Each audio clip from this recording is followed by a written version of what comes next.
अस्सलाम वालेकुम। मैं इस वक्त हरम नबवी के सहन में बैठा हुआ हूँ और अक़ब में आपको कुछ पंखे नज़र आ रहे होंगे जिनसे पुआर फूट रही है। इन पंखों के बारे में दिलचस्प मालूमात आपसे शेयर करते हैं। मस्जिद नबवी सल्लल्लाहु अलैहि वसल्लम के बैरूनी सहन में दाखिल हों तो बुलंद सुतूनों पर लगे बड़े पंखे फ़ौरन तवज्जो खींचते हैं।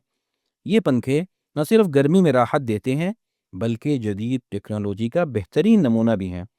मजमूई तौर पर 436 पंखे नस्ब हैं जो 250 छतरियों के सुतूनों पर लगाए गए हैं। हर पंखे में 16 बारीक सुराख हैं जहां से पानी का हल्का छिड़काव होता है जो फिजा को नम करके ठंडक में इजाफा करता है। मगर पंखे बंद होने पर कोई कतरा जमीन पर नहीं गिरता।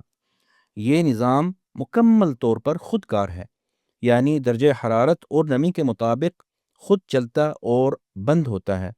हर पंखा 180 डिग्री घूमता है और 31 सेकंड में चक्कर मुकम्मल करता है। हर पंखे में 7 पंखियां होती हैं।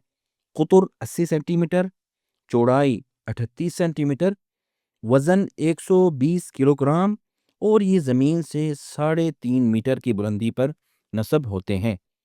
ये पंखे सिर्फ गर्मी से बचाव का ज़रिया नहीं बल्कि मस्जिद नबवी सल्लल्लाहु अलैहि वसल्लम के रूहानी और जमालियाती हुस्न का हिस्सा हैं, जहाँ सुकून, खिदमत और जिद्दत एक साथ जलवगर हैं।